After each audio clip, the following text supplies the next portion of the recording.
My sister slept with my boyfriend, got pregnant, and now my parents want my inheritance, but they didn't expect what I did next. I'm 24 now, but this whole mess began a couple of years ago. Back then, I was in this relationship with a guy I met in college. Let's call him Jake. We hit it off pretty quickly. He seemed nice, thoughtful, and we had a lot in common. At first, things were going great. I mean, I was head over heels for him, and I thought this was the guy I was going to marry one day. So naturally, after about a year together, I decided it was time to introduce him to my family. Now, my family's a little, let's say, traditional. We're from a pretty conservative culture, and they have strong opinions about who you should date, how you should date, and when you should get married. They weren't thrilled when they met Jake. It wasn't like they were rude to him or anything, but I could tell they didn't really like him either. They didn't say much, just kind of gave me that "are you sure about this guy" look. I brushed it off thinking they'd come around eventually, but here's the thing. While my parents were lukewarm about him, my sisters seemed to love him. Grace, who's 22, and Emma, who's only 11, got along with him great. That made me happy, because family approval matters, even if it's just my sisters. Grace especially seemed to really enjoy his company, and we even joked that she was stealing my boyfriend. Emma adored him too, but she's just a kid, so it didn't feel weird. Jake and I didn't live together, because in my culture that's a huge no-no unless you're married. So we worked in different cities and would meet up when we could. But I thought things were solid between us. I trusted him completely, why wouldn't I? He was my boyfriend, and he seemed to get along with the people closest to me. What could go wrong, right? Well, 3 months after Jake met my family, things took a turn. I was over at his place for the weekend. We'd had a normal day, nothing special. Grabbed food, watched a movie, the usual. He went to take a shower and his phone buzzed. Now, I'm not the type to go snooping through someone's phone. I really believe that if you trust someone, there's no need for that. But something that day just didn't sit right with me. His phone kept buzzing and I don't know why, but I picked it up. Maybe part of me already knew something was off, or maybe I was just curious. When I unlocked it, I saw a message from Grace. At first, I didn't think much of it. I mean, she's my sister. But when I opened the chat, my heart basically stopped. The messages weren't normal. They were flirty, like "let's hook up" level flirty. I couldn't believe what I was seeing. My sister and my boyfriend. I started scrolling up through the conversation and it got worse. There were months of this stuff, late-night messages, inside jokes that I didn't know about, and even plans to meet up behind my back. I felt sick, like how long had this been going on? The person I trusted most and my own sister. I took screenshots of everything. My hands were shaking and I couldn't think straight, but I knew I needed proof. I sent the screenshots to myself and just left his place without saying a word. I didn't wait for him to get out of the shower. I didn't give him the chance to explain or lie to me. I just bolted. As soon as I got home, my phone started blowing up with calls and texts from Jake. He must have realized something was wrong when he saw that I'd left. I ignored everything. I couldn't even look at my phone without wanting to scream. Eventually, I sent the screenshots to our friend group's chat and blocked him. I didn't care about the fallout at that point. I was done. I had no patience for lies or betrayal. But what hit me the hardest was Grace. I mean, Jake's betrayal hurt like hell, but Grace, that was another level of pain. She wasn't just my sister. We grew up practically inseparable. With our parents being absent and wrapped up in their own world most of the time, Grace and I had always leaned on each other. We were only 2 years apart and we had always been there for each other, or so I thought. The next morning I couldn't take it anymore. I packed a bag and flew straight back home to confront her. I didn't care what kind of scene I was about to make. This was bigger than just a fight. It felt like my whole world was crashing down. When I walked into my parents' house, Grace was there like nothing had happened, just sitting at the kitchen table scrolling on her phone. I slammed the screenshots down on the table in front of her. Our mom and dad were both there too. Grace didn't even try to deny it. She just looked at the messages and shrugged, like it was no big deal. She actually said, "Yeah, I did it, so what?" I wanted to scream. How could she act like this didn't matter? Like she hadn't just destroyed our relationship for good. My mom lost it. She slapped Grace across the face, something I had never seen her do. My dad was furious too, yelling at Grace, telling her to get out of the house. He gave her a week to move out, and I thought that was it. I thought maybe this was the end of all the drama, but 2 days later, Grace dropped another bomb on us. She was pregnant with Jake's baby. I couldn't believe what I was hearing. This had gone from bad to worse in a matter of days. My parents, who had been so angry with her, suddenly softened up. They couldn't stay mad at her once they knew she was pregnant. And just like that, the whole dynamic shifted. It was like Grace was off the hook just because she was having a baby. My parents started talking about how they couldn't abandon her now, how they had to support her no matter what she did. That's when I snapped. I told them all exactly what I thought, how they were enabling her, how this was all messed up. They tried to tell me to calm down, that I was overreacting, but I couldn't take it anymore. I grabbed my stuff, told them to never contact me again, and I left. The only one I didn't block was Emma. She's just a kid, and I didn't want to cut her off too. 2 weeks later, my mom somehow got a new number and sent me a wedding invitation. Jake and Grace were getting married, and my mom had the nerve to act like I should be there for family unity or whatever. I told her to get lost and blocked her again. That's how it all began. I thought the worst was behind me, but little did I know the real mess was only getting started. After all that went down with Grace, my ex, and my parents, I thought cutting them off would give me some peace. Turns out life had other plans. I wasn't speaking to anyone except Emma, and I was trying to just move forward with my life, you know. But of course, things never go that smoothly when you've got a family like mine. About 2 months after I blocked everyone, I started hearing things through the grapevine. A cousin of mine who I stayed in touch with mentioned that Grace was having a baby shower and my parents were throwing it. Apparently, they had invited a ton of people. Like it was some huge celebration. At first, I wasn't surprised. I figured they'd make a big deal about it since they were acting like Grace was some kind of victim. But then my cousin hit me with something that really got under my skin. She told me they had started telling people that I was the one who abandoned the family and Grace was the good daughter who was trying to keep the family together. Seriously? After everything she did, she was somehow the hero of this story now.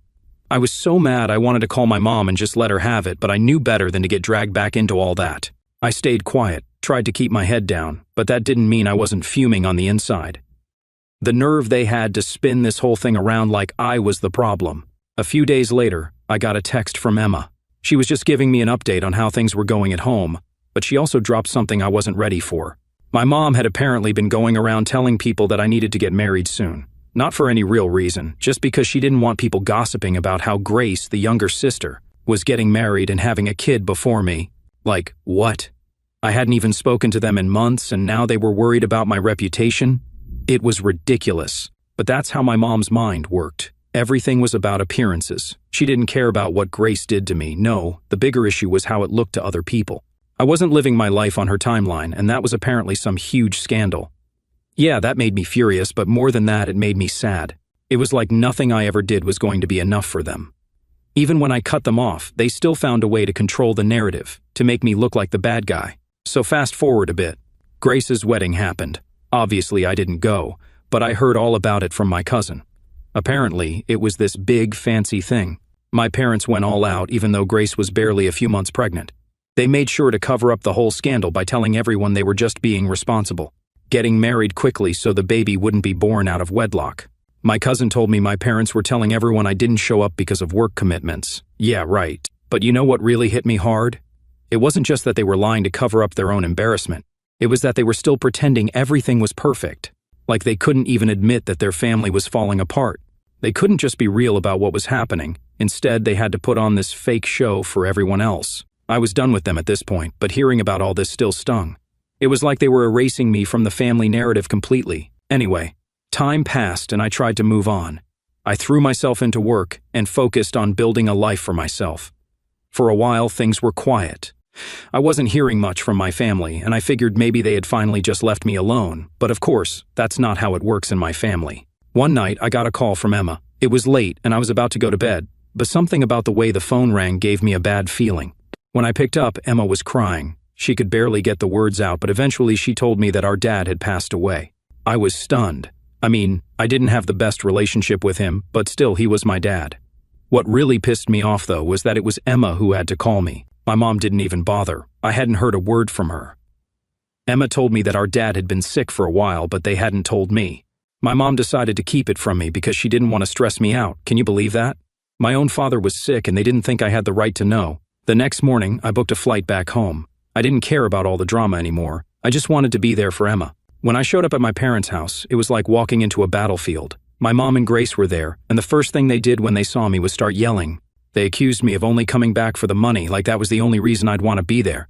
Grace was especially nasty, calling me selfish, saying I abandoned them when they needed me most. I didn't even get the chance to grieve. Everyone was so focused on the inheritance, on who was getting what, that they barely even talked about Dad. It was disgusting. And as if things weren't bad enough, when they read the will, all hell broke loose. Turns out Dad had left me the largest share of his assets. I was shocked. I wasn't expecting anything from him, especially after how things had gone down, but there it was in writing. I got 40%, Emma got 30%, Mom got 20%, and Grace, she got 10%. You'd think I'd feel relieved, right? Like finally some justice. But honestly, it just made things worse. Grace and her husband lost it. They started demanding that I give up my share, saying I didn't deserve it, that Grace needed the money more because of her kid. They even threatened to take me to court over it. I knew they didn't have a legal leg to stand on, but the fact that they were willing to go that far just showed how greedy they were. It was all about money to them. They didn't care about family or what was right, they just wanted to get their hands on whatever they could. I told them I wasn't giving up anything, and that's when things got nasty. Grace's husband started making threats, saying I'd regret it if I didn't do what they wanted. I knew it was all just talk, but still, it was unsettling. I was already dealing with the loss of my dad, and now I had to put up with this crap on top of it. It was too much. After the will reading, I went back to my hotel to clear my head. I thought about everything that had happened, all the lies, the betrayal, the greed, and I realized something. I wasn't going to let them push me around anymore. I'd spent too long letting my family control my life, and it was time to stand up for myself. Update 1, so after the whole inheritance blow-up, I thought things couldn't possibly get worse. I mean, they already accused me of coming back just for the money, and Grace and her husband were trying to bully me into giving up my share, but I wasn't going to budge. I knew I had the legal right to what my dad left me, and honestly, after everything they put me through, there was no way I was giving in. Anyway, a couple of days after the will reading, I got a message from my lawyer. We had a meeting scheduled to go over some more details about the estate, and honestly, I just wanted to get it over with. I was tired of all the drama and just wanted to settle everything so I could go back to my life. But when I got to the lawyer's office, he hit me with something I wasn't expecting. Turns out my dad had written me a letter before he passed away. The lawyer handed it to me and said that my dad had asked him to give it to me when the time was right. I sat there for a minute just staring at the envelope, not sure if I even wanted to open it. I had so many mixed feelings about my dad. Like, yeah, he left me the largest share in the will, but he also never really stood up for me when all the crap with Grace went down. I was angry with him, but at the same time I missed him. It's hard to explain. So I finally opened the letter. It wasn't long, just a couple of paragraphs, but what he said kind of hit me. He apologized for not being there for me when I needed him. He said he knew he should have done more, but he felt trapped by the situation with my mom and Grace. He admitted he had regrets, especially about how things ended between us. Reading that, I didn't know whether to cry or be angry. Part of me felt a little bit of closure, but another part of me was just pissed that he didn't say any of this while he was alive. After reading the letter, the lawyer and I went over a few more things about the estate, but my mind was elsewhere. I couldn't stop thinking about how different things might have been if my dad had just spoken up sooner, if he had stood up for me instead of staying silent. Maybe we wouldn't be in this mess right now, but it was too late for all that, and there was nothing I could do to change the past. On my way back to the hotel, I got a call from Emma. She was really upset because apparently Grace had been saying some pretty nasty things about me around town. She was telling people that I was trying to steal the inheritance and that I was turning the family against her. I wasn't surprised, honestly. Grace always knew how to play the victim and make herself look like the innocent one, but it still hurt to hear that she was spreading lies about me. When I got back to the hotel, I decided to take a break from all the drama and spend some time with Emma. I picked her up and we went out for dinner. We talked about everything that had been happening, and I tried to reassure her that none of this was her fault. She was just caught in the middle of all this, and I hated that she had to deal with it. But the next day, things took another turn for the worse. I woke up to a bunch of missed calls and texts from unknown numbers. At first, I thought it was just spam, but then I started reading the messages. They were all threatening, calling me names and accusing me of trying to tear the family apart. Someone even said they were going to make me pay if I didn't back down. I had no idea who was behind it, but I had a feeling Grace's husband was involved. He had already threatened me once, and I wouldn't put it past him to try something like this. I forwarded everything to my lawyer just in case things escalated, but honestly, it was starting to get really scary. It's one thing to deal with family drama, but when people start making threats, it's a whole other level. Later that afternoon, I went to my car only to find that someone had slashed my tires, all 4 of them. I was completely freaked out at this point. I mean, who does that? I knew Grace and her husband were angry, but this felt way too extreme. It was like they were willing to go to any lengths to get what they wanted.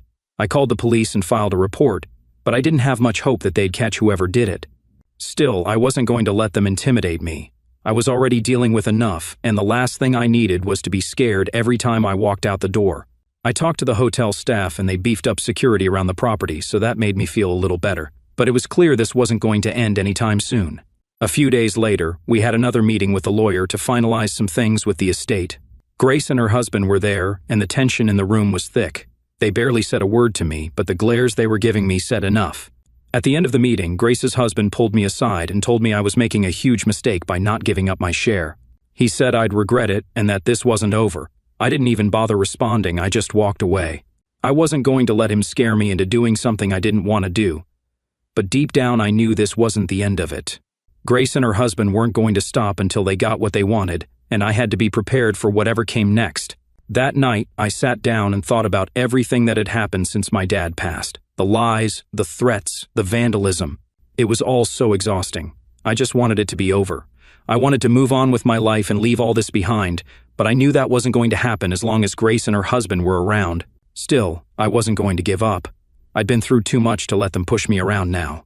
They could make all the threats they wanted, but I wasn't backing down. This was my life, my inheritance, and I was going to fight for what was mine. And if they thought they could scare me into submission, they were in for a rude awakening. Update 2. Things didn't calm down after that last meeting with the lawyer. If anything, they got worse. Grace and her husband were getting more and more desperate, and honestly, it was starting to feel like I was in the middle of some bad movie. The threats kept coming, the nasty texts from random numbers didn't stop, and I was just mentally drained. One night, about a week after the tire slashing incident, I was heading back to the hotel after dinner with Emma. She had been staying over with me for a few days, which was honestly a relief. It was nice to have someone on my side in all this mess. We were walking through the lobby when I noticed this guy just standing there watching us. At first I thought maybe he was just some random person waiting for someone, but when we passed by, he followed us. I tried not to freak out, but the whole situation had me on edge already. We got into the elevator, and as soon as the doors closed, I looked at Emma. "Did you see that guy?" I asked. She nodded, looking just as nervous as I felt. "Yeah, he was staring at us." We got to our room, and I immediately called the front desk to report the guy. They said they'd check the cameras and send someone up to patrol the floor, but still it didn't make me feel much better. This whole thing was getting way too close for comfort. I couldn't shake the feeling that Grace's husband was behind this somehow. I mean, who else would go to these lengths just to scare me? That night I barely slept. Every little noise had me jumping out of bed, convinced someone was trying to break in or worse. It was like living in a nightmare, and all I could think about was how to make it stop. The next morning, I decided I needed to take some serious action.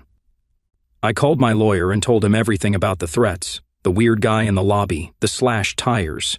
He agreed that things were getting out of hand and suggested we get a restraining order against Grace's husband. It wasn't something I wanted to do, but at that point it felt like the only option. We filed the paperwork the next day, and I tried to keep my head down while we waited for the court date. But of course, Grace and her husband didn't take the news well. The texts ramped up again, this time with more threats about how I'd regret this, and how they'd make sure I paid for everything. It was exhausting, but I was done being scared. They could throw whatever they wanted at me, but I wasn't giving in. A few days later, the court date for the restraining order came around. I showed up with my lawyer, and guess who else was there? Grace and her husband, of course. They looked smug, like they thought this whole thing was a joke. I avoided eye contact with them, focusing on what my lawyer was saying, but I could feel their eyes on me the whole time.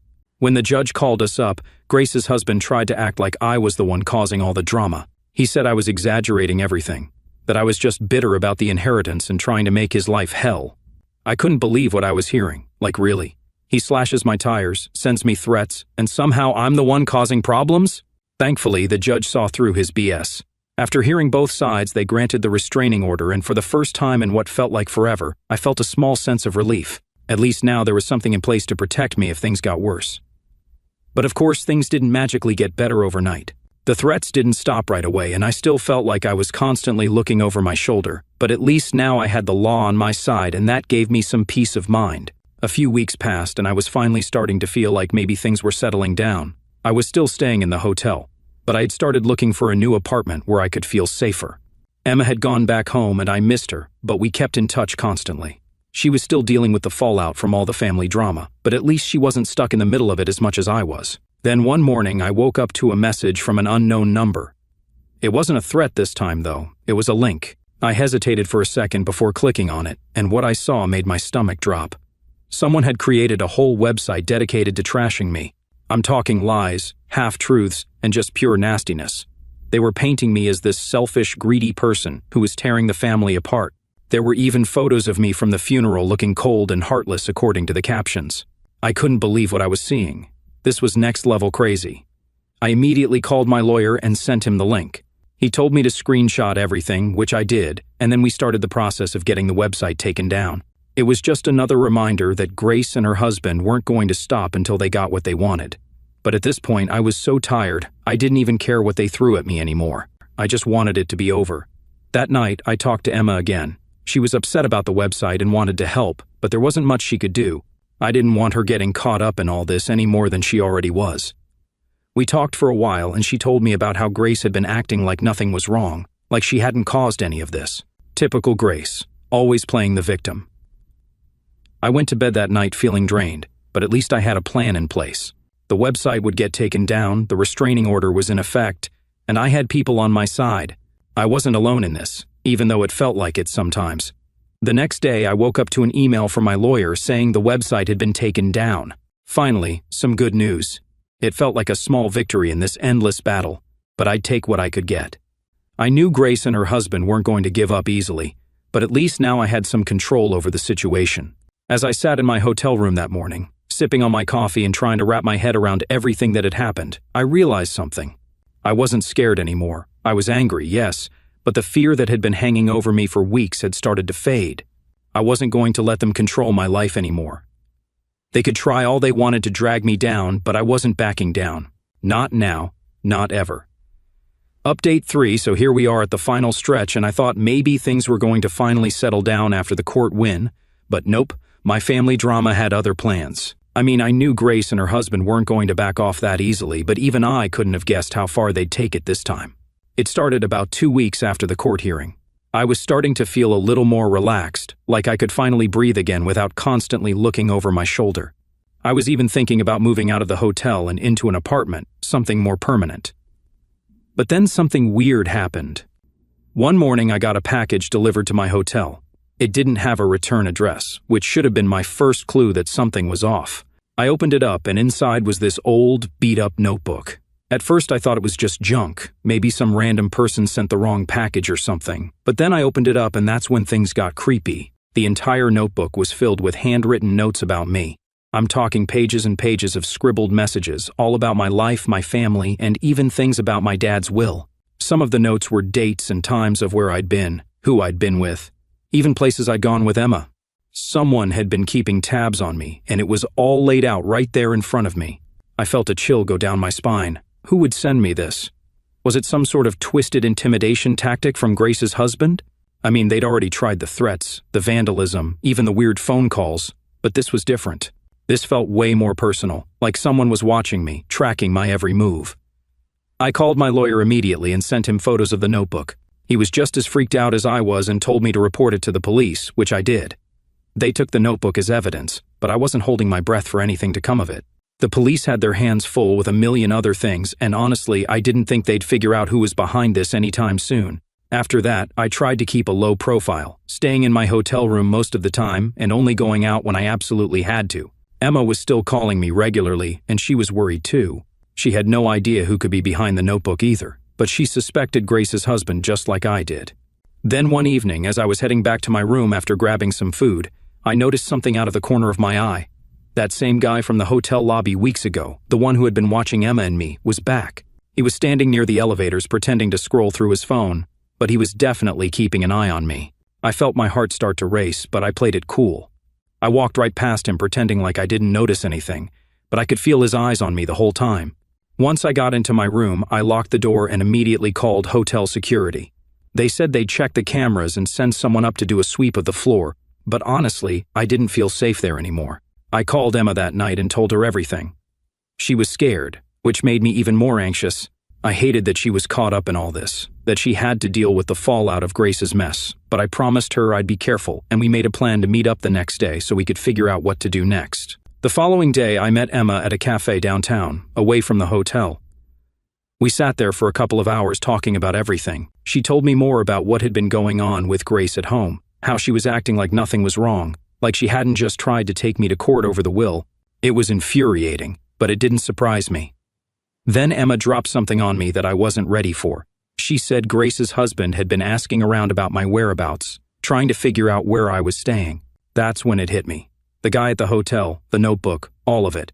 They were keeping tabs on me, and they were probably planning something worse. I knew I couldn't stay at the hotel anymore. It wasn't safe. And if Grace's husband had people watching me, it was only a matter of time before things escalated. So that night, I packed up my things and checked out of the hotel. I didn't tell anyone where I was going, not even Emma, just in case. I booked a room at a different hotel on the other side of town, hoping that would throw them off for a while. The next couple of days were quiet. I didn't hear anything from Grace or her husband, and the weird texts and calls seemed to have stopped, but I wasn't letting my guard down. I knew better than that by now. Then out of nowhere I got a call from my lawyer. He had some news that caught me completely off guard. Grace's husband had been arrested. Apparently he'd been caught trying to break into my old hotel room. I didn't know what he was planning to do, but whatever it was, he got busted before he could follow through. I felt a mix of relief and anger. Relief that he was finally out of the picture, but anger that it had come to this. I mean, what kind of person goes that far just for some inheritance money? It was insane. The police told me they were investigating and I'd probably have to go to court again to testify, but at least now I knew I was safe, at least for the time being. After that, things finally started to calm down. The police kept me updated on the case, and my lawyer was confident that Grace's husband wouldn't be able to pull anything like this again, not with the charges he was facing. I moved into a new apartment a few weeks later, somewhere Grace and her husband didn't know about. I kept in touch with Emma, of course, but I made sure she didn't tell anyone where I was living. I wasn't taking any chances. It's been a few months now, and while I'd like to say everything is back to normal, I don't think it ever will be. There's still a part of me that's always on edge, always looking over my shoulder, wondering if Grace or her husband will try something again. But for now, I'm just trying to move on with my life, to rebuild after everything they put me through. Looking back, I can't believe how far this all went. It started with Grace betraying me with my boyfriend, and somehow it escalated into threats, court battles, and restraining orders. But through it all, I've learned something important. I'm stronger than I ever thought I was, and no matter what, I'm never letting anyone take advantage of me again.